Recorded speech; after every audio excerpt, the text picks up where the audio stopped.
Good morning, good morning, good morning. Kumusta? Today is October 12. 12 ba ngayon? It's a beautiful Thursday morning. Ayan, maganda sikat ng araw. Pero kanina, makulimlim. Akala ko nga uulan. Mag-10 o'clock akala ko uulan. Sabi ko, ano ba yan? Sasakto na naman sa ating pag-film. But yan, binigyan tayo ng magandang panahon so far. Okay naman siya. Ano yun? Today, meron tayong isang topic lang. Hindi muna tayo mag-flex ng kung ano-ano. Meron tayo pag-uusapan. Ayan. Kung follower ko kayo sa aking Facebook page, nakita nyo doon, may pinost ako kahapon. Napakaganda niya. Ang ganda-ganda niya. Actually, nakipag-unahan ako sa pag-mine dito. Talagang win-workout ko siya para mapunta sa akin. Kasi hindi lang ako yung miner niya. Hindi naman siya live selling. Post lang to. Pero ang dami kasi nag-i-inquire. So, inunahan ko na talaga. Ay, mabilis tayo dyan. Kasi, ako, pag bumabili ako ng isang halaman, hindi ko na tinitingnan as halaman, pang-display, collection. Hindi yun. Tinitingnan ko siya na paano ko siya mapapropagate, paano ko siya mapapadami, paano ko makukuha yung aking, may babalik sa akin ng capital at the same time magkaroon tayo ng gain. Ayan. Paano siya maging profit para sa akin. Ayan. Ganyan tayo. Kasi ano tayo plantita, collector, and seller at the same time. So, ganun tumatakbo yung utak ko every time nanonood ako ng live or nakakita ko ng post, tinitingnan ko kung paano ko siya maibebenta, mapapropagate, lahat ng mga paano yan. Bago ko siya ma-mine or paano ko siya bilhin. So, yeah. Today, yun ang topic natin. Ito ipapakita ko sa inyo ang aking sinasabi. Si Variegated Monstera Peru. Ang mahal nito before. Ang isang dahon nito, last year lang yun ha, and earlier this year, nasa 350 to 500. Nakabili ako, naibenta ko naman yung iba, pero yung iba talaga dahil nga syempre, ano siya, uprooted. Pagdating sa akin, merong namatay, meron din namang nabuhay. Yun, sa mga nakabili sa akin ng Monstera Peru, pa-comment naman sa ating comment section, kumusta ang mga Peru ninyo? Ayan, ang ating thumbnail for today.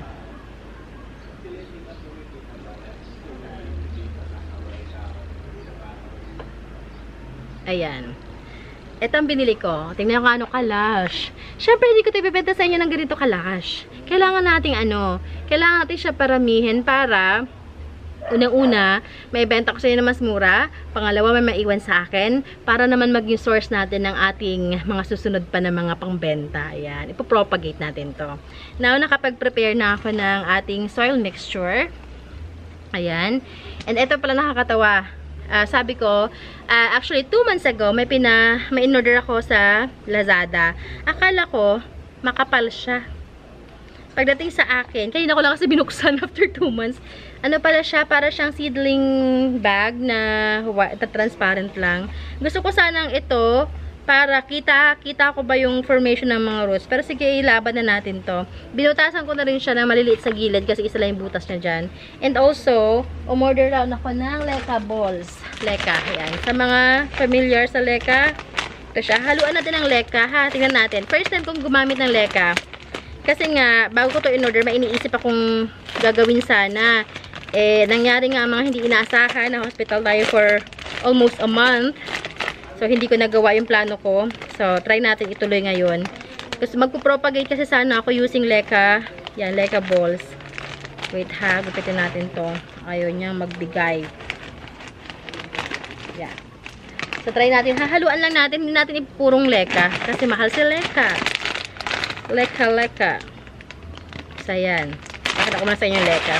Ganito siya, oh. Ayan siya. Yan, si Leca. Hindi ko alam kung sa ano si Leca, kung anong kanyang material, ano ba to, yung kanyang, paano siya ginawa. Yan. Sino nakakaalam, comment sa ating comment sections. Yan, gupitin na natin to. I-propagate na natin to bago pa ma-propagate ng iba. Ito yung finlex natin kahapon, hindi ko pa napapat. Naku, good luck. Alam nyo naman ang lola nyo ay masyadong busy everyday. I-propa na natin to. Pakita ko muna sa inyo ha. Para sabay-sabay nating masyado mataas. Sabay-sabay nating gupitin. Ayan. Parang magandang ganyan, no? Hindi ako kita. Ganda, no? Okay. So, kung mapapansin nyo, isa siyang mahabang ganyan. So, ilan ang dahon nito? Ooh, very nice! Mag-pearl leaf tayo. May nakaabang na dito eh. I-top cut natin, 2 dahon. Isang top cut. 1, 2, sira ito. 3, 4, 5, 6, 7, 8. Hanggang 8 natin siya ika-cut. Yan. 8 leaves. Okay. Cut natin dito. Yan. Okay. So, may iwan siya. Gagawin nating mother. Sapat na siguro yung dahon niya nun. May iwan na. And ito na yung ating ipopropa today. Ayan. I-top cut muna natin. Okay. Maano ba siya? Pwede na kaya ito? Medyo matigas na naman yan dito niya. Okay. So, pwede na to. Okay. 1, 2. Maganda ito, oh. Ay, nagka-sunburn lang. Pero maganda ang texture. 3. Ooh. Medyo sira, pero hintayin natin yung kanyang pagsibol. 4. Ito, maganda to. Tandaan na to, oh. 5. Ito din, oh. Ganda. Ito kasi walang dahon, so 2 node siya. Swerte na makakuha nito. Pero maliit ang kanyang mother leaf. 2 node niya. And, yan. Cute lang itong isa. Ay, cute nito, oh. Nag-half moon siya. Ayun ang ating ipapat today. So, tingnan natin kung hanggang saan tayo abutin ng pagpapat, ha. Kasi, syempre, limited ang ating hours. And, tulungan nyo ako mag-pray. Samahan nyo na akong magdasal na maging maganda itong mga to. Mabilis sila mag-root. Actually, may root na sila. Mag-stable pala. Mag-stable. Meron akong ipapakita sa inyo. Ito isa sa mga naiwan, mga una kong binili. Bala ko sanang gawing mother ito eh. Pero may mother na tayo. So, baka ibenta ko na rin to sa mga susunod na araw. Ito yung mga kauna-unahan kong variegated Peru. Ganda kasi nila eh. Talagang napaka-lakas sila maka-charm. So, try natin dito. Lagyan mo natin ng leca balls. Huwag ka lumusot. Lulusot ba? Lulusot siya. Kaya lagyan natin ng leca balls muna. Hahaluan natin ng leca balls ang ating yan. Ay, lumulusot yung leca. Kasi masyadong malaki yung ano. Yan. Pero hahaluan natin yung leca. Magiging ano siya ganito. Para magkaroon lang ng yan. Yan. Kung nabuboring kayo, skip nyo lang to ating video, ha. Ano to? Tutorial, Emmy. Eme lang na tutorial. Okay, now, itanim na natin ang ating first cutting. Hindi ako nakapagdala ng ano eh, ng kandila. Anyway. Yan. Hindi na muna natin siya babasain ng bongga. Kasi, moist na naman ang soil niya. So, ayan na siya. First, top cut natin. Sige, bebenta ko to sa inyo.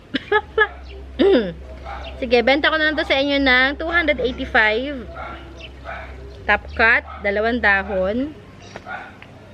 Mid cut natin. Teka. Pili tayo ng magandang mid cut. Leca balls. Nakakatuwa yung leca balls. Nakakatuwa yung sounds niya. Okay, ito magandang mid cut dito eh. Nasaan na ba yun? Ito. Ito, oh. Ayan. Itong mid cut naman, sige, benta ko sa inyo ng 200 na lang. 200. Yan. Kung excited kayo, pwede nyo nang kunin sa akin. Pero kung willing to wait kayo hanggang sa maging stable siya. Makikita naman natin pag naging stable na siya eh. Dahil naka-transparent ang ating pot. Kayo, ganda. 200 na lang to. Ganda. Next natin, naka 9 minutes na tayo. Pwede pa. Samahan nyo ako mag-repot. Repotting sesh ito. Kamusta pala kayo? May mga kamag-anak sa Israel. Ayan. Sana okay yung mga relatives nyo doon. Kasi ongoing pa rin talaga yung ano no. Minsan nga nilalagpasan ko na yung mga videos. Hindi ko kaya. Kayang panoorin lalo may mga batang involved. Ito, cute oh. Ganda ng kanyang var. O, sana umayos ka ha. Mag-ugat ka pa ng madami. Naalagaan kita. Ayan, oh, ganda ng var. Premium ang kanyang var. Okay. Ay, kulang ang aking ginupit-gupit. 3 lang pala yun. Maggupit tayo. Ginagawa ko sa kanya para syempre yung magkaroon ng ano, magandang, ano man tawag doon? Anong term doon? Yung maglusutan ng tubig. Nakalimutan ko na ang term, day. Basta yun. Ayan. Gugupitin ko lang. Dadagdagan ko lang yung butas. Ayan. Ano nga yung term doon? Ayan tayo eh.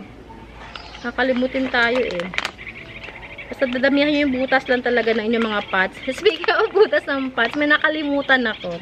Ito. Nag-ikot ako kayo ng umaga. Kasi every morning, as much as possible, nag-iikot ako sa garden before starting to work. Yan. Sabi ko, bakit itong pot na to hindi bumababa ang tubig? Yun pala mga day. Wala siyang butas. Nakalimutan ko lagyan ng butas. Kawawa naman si variegated, Aquidaline. Walang butas yung pot niya. Nalunod na siya, oy. Kasi ginawa ko kanina. Saan ko na nilagay? Ay, buang. Ala. Ay, nahulog pala. Naman pala eh. Okay. Mga 2 pa gawin natin ha, bago tayo magpaalam. Bago tayo maghiwalay. Ayan. Kahit anong soil lang, pero kung meron naman kayo dyan na, ready na ng mga soil mixes, okay lang din naman. Si Peru naman is hindi naman ganun kaarte. Ayan. As long as meron siyang soil na magandang quality. Ayan. Papili tayo ng magandang var. Ay, ito, cute oh. Half moon. Okay. Bini ka na muna. Pero cute, maliit lang siya. Ayan. Cute oh. Ang cute. Na-cute ako sa color kasi sa sa variegations. Hindi ko alam kung bakit. Sa mga ganung var, cute na cute ako. Kahit yun sa ating photos, golden photos, cute na cute ako. Parang ang saya ng puso ko pag nakikita ko yung mga variegations nila. May ganung feeling. Okay. Last one. Ilan ba sila? Last one na lang. Mamaya ko nitutuloy iba kasi alam ko na boring na kayo.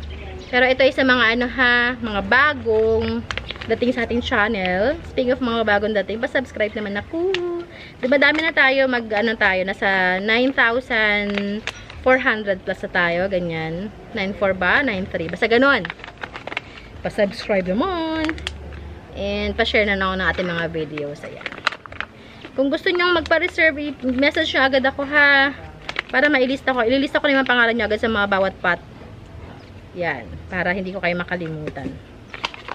Basta tatandaan nyo, yung top cut is 285. Mid cut is 200 lang. Okay, Dukes? Yan. Basta na. Yun, ito si, yung na sunburn. Pero maganda pa rin siya kahit na sunburn siya. Yan. Kita ng leka. Leka. Ayan, na sunburn lang siya eh. So, yun. Yan ang ating pagpupropa ng ating Peru. Tapos itatago ko muna siya. Hindi ko muna siya paulanan. Kasi nga, basa na yung kanyang soil mixture. Baka ma-overwater naman siya. And si mother, bigyan po ako ng maraming babies ha. Para makapagbenta tayo madami.